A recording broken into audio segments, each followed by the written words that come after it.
outside in the great outdoors. So this is going to be kind of a follow-up from my big reveal straightening my hair video, and I've gotten about 1 million questions about how to grow your hair. This is about growing long, healthy hair. I just wanted to go ahead and address that because I keep getting those questions.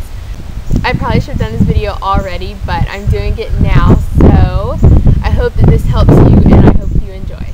Hair growth starts pretty much from within, pretty much with anything on your body, anything that grows, which is pretty much your whole body.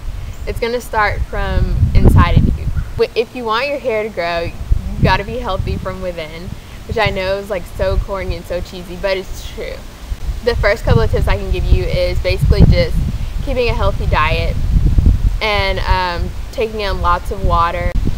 I'm not going to sit here and lie to you and pretend like I'm a healthy eater, like I eat, you know, like salads and all organic food and stuff like that, because I don't. I just choose to eat differently. You know, I like my pizza and my burger. I don't eat healthy at all most of the time. But one thing that I do is I make sure I drink lots of water. Most of the time that's the only thing that I drink. Just the easiest source of liquid to put into my body, and it's a lot healthier. So I make sure I drink lots of water, and water is great for growing healthy hair, healthy nails, healthy skin, everything. So water, water, water. If you're not going to eat healthy, make sure you take in lots of water. Something that a lot of people do is take vitamins, like vitamin supplements that are specifically for, you know, hair growth and skin and nails, and I tried that at one time and I lasted about a week taking vitamins because I'm not very good with consistency on like taking stuff and things like that, so I don't take supplements. But if that's for you and if you're good at, you know, being consistent with things, then go right ahead. Supplements, I guess, are a great way to grow your hair. Another very important thing in growing your hair out is making sure that your hair and scalp stay very moisturized.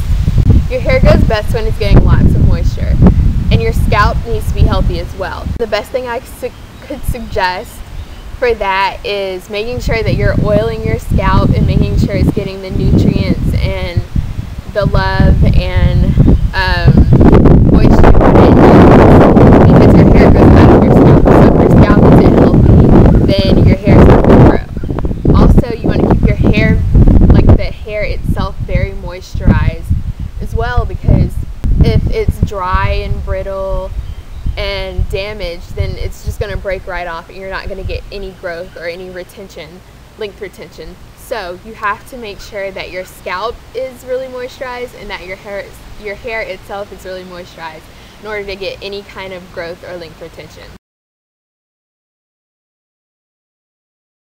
So also, to get length retention, you're going to need to make sure that your damaged ends are being kept to a minimum. So this is something that I probably had a little issue with when I was going through my process. A lot of people pointed out in my straightening video that they thought that I had a lot of people pointed out in my straightening video that they thought I had a lot of split ends, and that they thought my hair looked really thin. For the most part, my hair looked thin because of the straightening itself, because that's just the way my hair looks when I straighten it for the first time.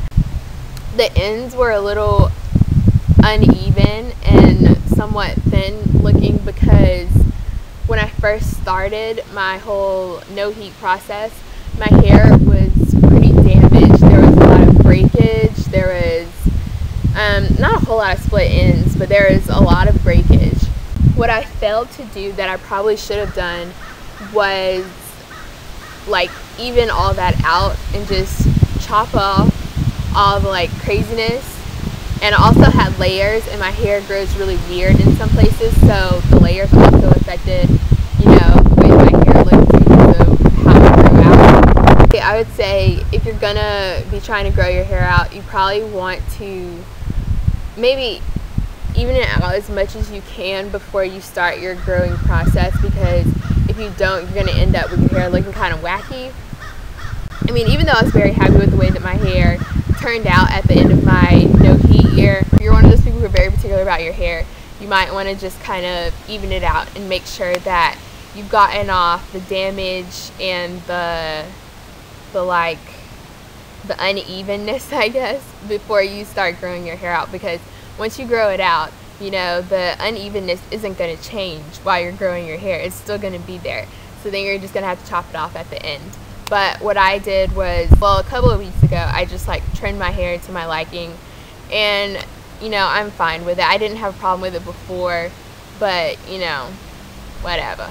So still on the topic of trimming, a lot of people say that you should get your hair trimmed really often, like anytime that you see like some sort of damage or like split ends. And I understand why people say that. I'm not a pro, so don't take this advice if you don't want to. But I don't believe that you should get your hair trimmed super often, especially if you're trying to grow it out. Because basically all that you're doing, you're getting off the bad ends, but you're also just chopping off all the length that you've gained.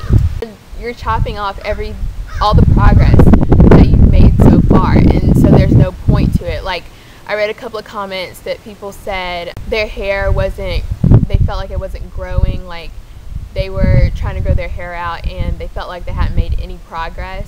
If you're trimming a lot, then that's probably why. So one way to minimize the damage that you're getting is to minimize, if you use heat on your hair, you might want to minimize that. Giving up heat for a full year was probably really huge for me. Heat was a huge part of my life.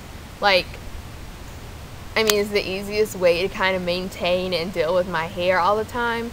So when I was just like, okay, I'm not going to do this anymore, the result was really beneficial.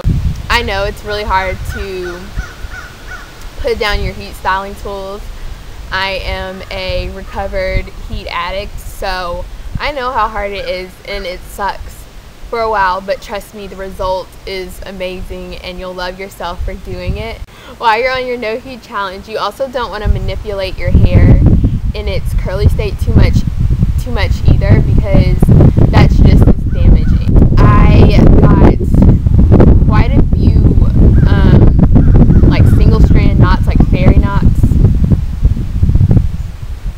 Okay, I got quite a few single strand knots during the year because I was constantly like doing my hair. Well, at first I was constantly doing my hair and like washing those and like styles that will cause you to get single strand knots while your hair is curly. So a good way to prevent things like that from happening is just to do protective styles. Towards the last bit of my year, like probably the last couple of months, all I did was buns, and like I would braid my hair in one chunky braid, or I would do like a ponytail, or like just something that didn't require a whole lot of manipulation. It's just better not to manipulate your hair as much as possible, because if you're not manipulating it, you're not...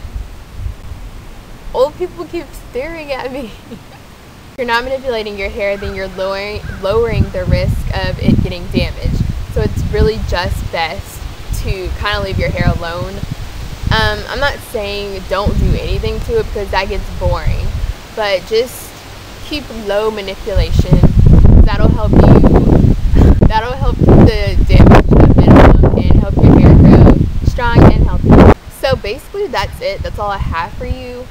All I can say is that you just want to make sure that you're treating your hair with all the love and care that you possibly can. Treat it like a baby. Love it.